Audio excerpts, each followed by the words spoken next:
tenemos de nuevo y ya un listado de cuáles son los parámetros de la onda que estuvimos viendo. La longitud de onda, la frecuencia, el periodo y la velocidad de propagación.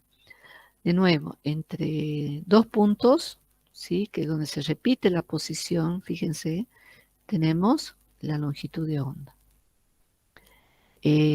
Bueno, esto recibe el nombre de antinodo, ¿sí? O crestas, como en este caso. Y aquí tenemos, cuando se viene abajo, antinodo, bases. Estos serían los nodos, ¿está bien?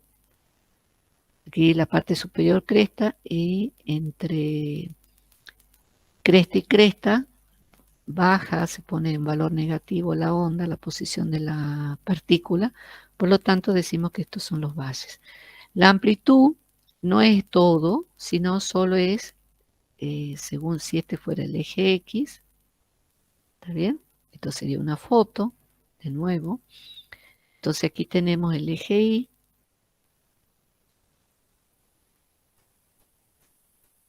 Vamos a tener que la amplitud es este valor máximo o el valor que toma aquí mínimo, negativo, ¿no? Y este sería de donde arranca el movimiento o el origen de la soga, ¿está bien? Y aquí estaría fijo. Entonces aquí sí puedo medir longitud de onda y todos estos elementos. Ahora, quiero que observen esto.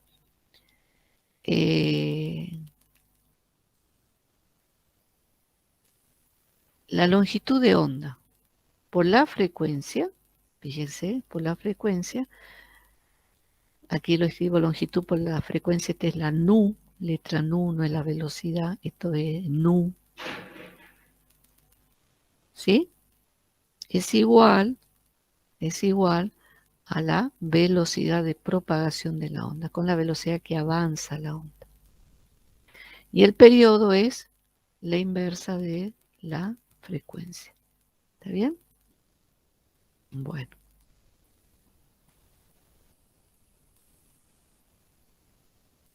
Aquí tenemos una función de onda más compleja, solo porque le agrega aquí, ¿sí? La fase inicial de la onda, que puede ser delta o tita, como aparece en el libro. Entonces tenemos K por X, número de onda por X, más menos. Con menos avanza a la derecha, con más avanza a la izquierda, la frecuencia angular por el tiempo, más la fase inicial. En este caso, una onda sinusoidal. Haciendo ciertos desarrollos que están explicados en la teoría, encontramos la ecuación de la onda. Esta es la ecuación general. Cualquier expresión de onda o cualquier expresión matemática que represente una onda tiene que verificar la ecuación de onda. ¿Está bien? Entonces, si nosotros tenemos en este caso la expresión que está aquí remarcada de la función de onda en función de la posición y del tiempo, tenemos que calcular la derivada segunda de y con respecto a x dos veces. Entonces, lo hemos hecho aquí. Hemos calculado la primera derivada. Esto es a por el seno de kx. Bueno, entonces a es constante, queda. Después tenemos que derivar la función seno, es coseno. Después tengo que derivar el argumento, que es todo lo de adentro. Entonces, como es en x, me va a quedar k nada más, lo dejo afuera. Esto es una constante, vale 0, y esto es otra constante, vale 0. Entonces nos queda de esta manera, k por a coseno de kx menos o más omega por t más delta. Luego procedo a derivar por segunda vez, de la misma manera, y me queda esta expresión. Del otro lado tengo la derivada segunda de y con respecto a t dos veces. Eso lo tenemos aquí. La derivada segunda de y con respecto a t es la velocidad según el eje y. Ahora lo ven. Lo derivamos, como hemos dicho recién, la derivada del seno es el coseno. pero con respecto a t, o sea, este es constante, queda 0, aquí me queda omega o más o menos, depende de qué signo tengamos en la onda, si avanza a la derecha o a la izquierda, y esto vale 0 porque es una constante. Y luego vuelvo a derivar y tengo la segunda derivada de y con respecto a t dos veces. Como es la derivada de la posición en y con respecto a t, lo que tengo es una velocidad. Si volvemos a derivarlo, lo que tenemos es la aceleración de la partícula en ese eje, con respecto a ese eje. Bueno, y después lo que tenemos que hacer es, fíjense, es esta expresión y esta es la otra. Y observamos, tengo A y tengo el seno, tengo A y tengo el seno, difieren únicamente en omega cuadrado y en k cuadrado.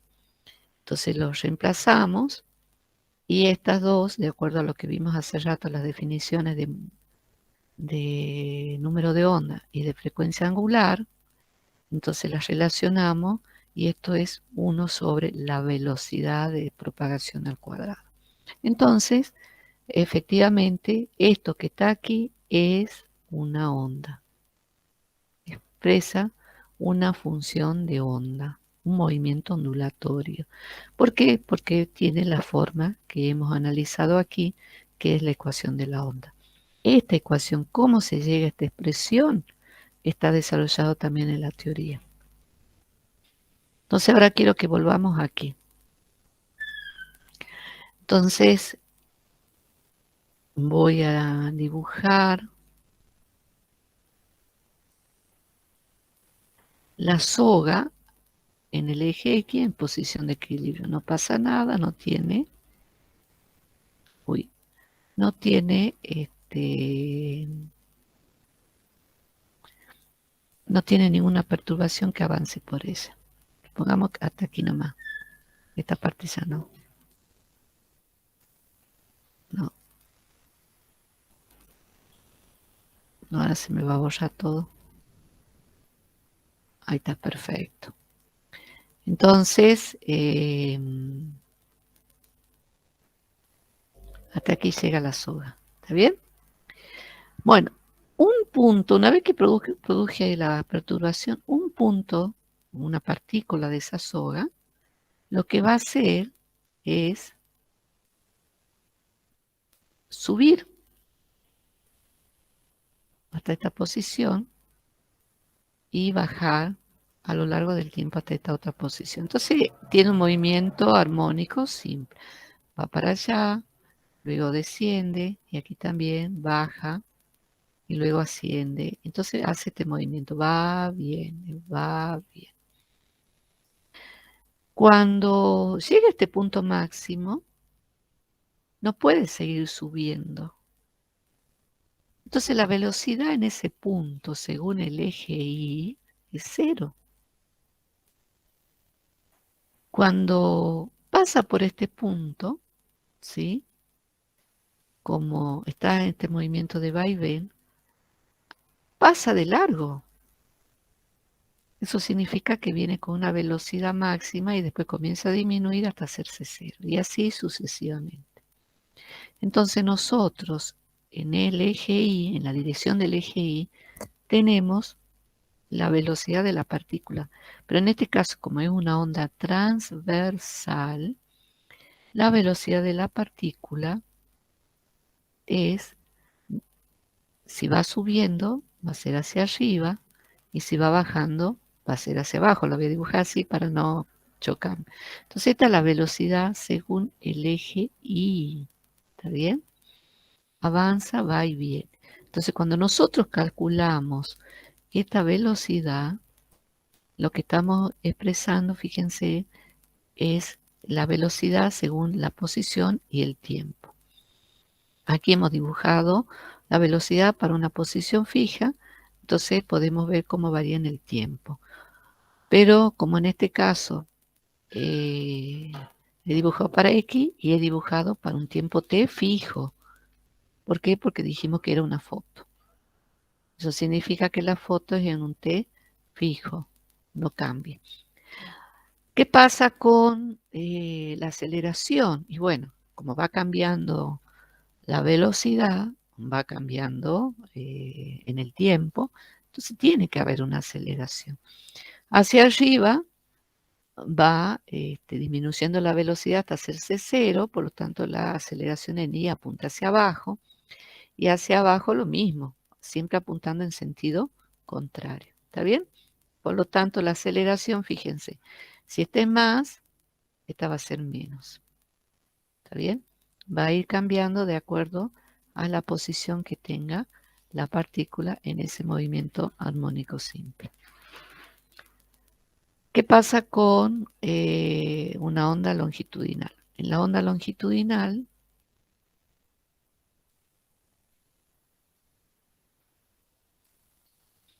vamos a tener aquí el eje X y aquí puedo poner el eje Y. ¿Está bien? Y el movimiento se da paralelo al eje X. Entonces vamos a tener entre una zona de comprensión máxima y la otra, la longitud de onda. ¿Está bien? Esto lo podemos representar, como dijimos, en un eje cartesiano X, donde solo vamos a representar la función onda. Aquí estoy representando el ejemplo de una onda longitudinal. Otro elemento tenemos de una onda. Entonces dijimos la frecuencia, la unidad es el hertz, hertz es con mayúscula, ¿sí? Y se lo representa con la letra HZ, se lo simboliza. Un hertz es un ciclo por segundo, ¿está bien? Entonces es el ciclo por unidad de tiempo. Acuérdense en que la frecuencia es la inversa del periodo. Miren, una frecuencia, la que sigue tiene una frecuencia un poquito mayor y la última tiene una frecuencia mayor. A esto se refiere cuántas veces, fíjense entre un máximo y un máximo, aquí vemos el largo de la longitud de onda, cuántas veces se produce este movimiento del más en un segundo. ¿Está bien? Entonces aquí tengo una frecuencia baja y aquí tengo una frecuencia más alta. Y la longitud de onda, lo que habíamos dicho, es la distancia entre dos crestas contiguas o, eso es lo más fácil para poder determinar, puedo tomar estas dos también, lambda, o puedo tomar estas dos, aquí y aquí, entre dos crestas contiguas.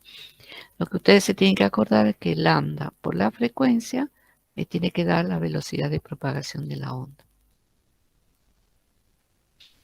El periodo, que lo vimos recién, es el tiempo que tarda la onda en ir desde un punto de máxima amplitud al siguiente punto, o sea, lo que habíamos dicho, entre dos máximos, que es una longitud de onda, avanza una longitud de onda, ¿sí? Por eso es que si volvemos nosotros a esta expresión, aquí tengo lambda y la frecuencia hemos dicho que 1 sobre el periodo y esto es B. Entonces de aquí puedo despejar que la longitud de onda es B por el periodo. Entonces aquí se ve claramente que cuando tengo un tiempo de un periodo con la velocidad de propagación de la onda en el medio, lo que recorre es una longitud de onda. ¿Está bien? Entonces B por el periodo me da que la onda avanza una distancia lambda, una distancia longitud de onda.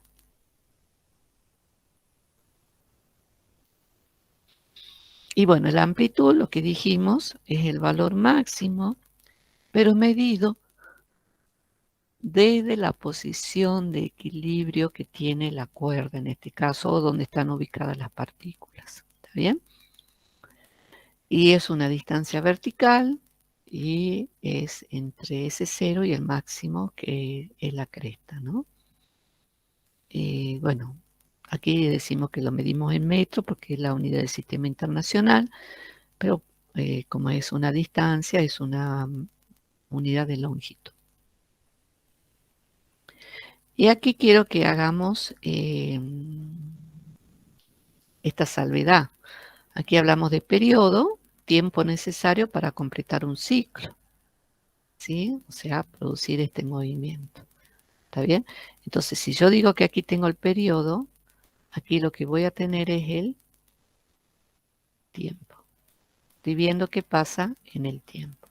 Y aquí, si estoy midiendo desde aquí la amplitud, ¿está bien?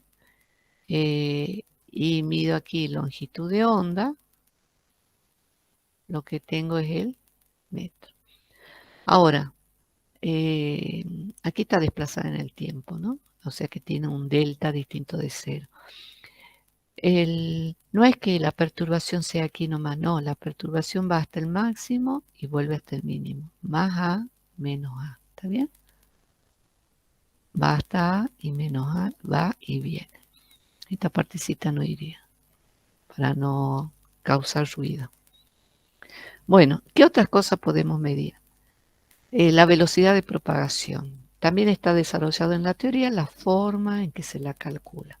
Esa velocidad V para ondas transversales o longitudinales, ¿sí? Se puede expresar de esta manera, F sobre mu. F sobre mu. Mu es la densidad lineal de masa. Mu se define como la masa sobre la longitud. O sea, en una soga le mido la masa, le mido el largo, lo divido y eso es mu. Fíjense en que depende de la fuerza que estamos aplicando, de la tensión que le aplicamos, porque en este caso va el módulo, al extremo, dividido la densidad lineal de masa, y eso le tenemos que sacar la raíz cuadrada.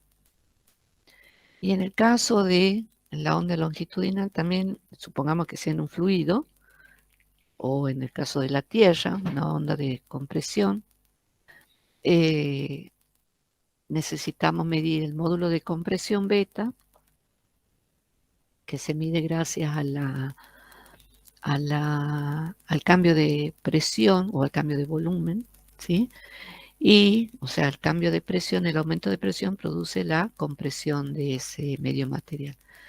Y necesitamos medir la densidad volumétrica, ρ en este caso, o delta, como masa sobre volumen. Entonces, la segunda expresión es solo para onda longitudinal en un medio material como un fluido o un medio sólido, ¿no? Les queda a ustedes comprobar, verificar que la velocidad, en este caso, se obtiene como unidad metro sobre segundo, ¿no? Esto está demostrado también en la teoría.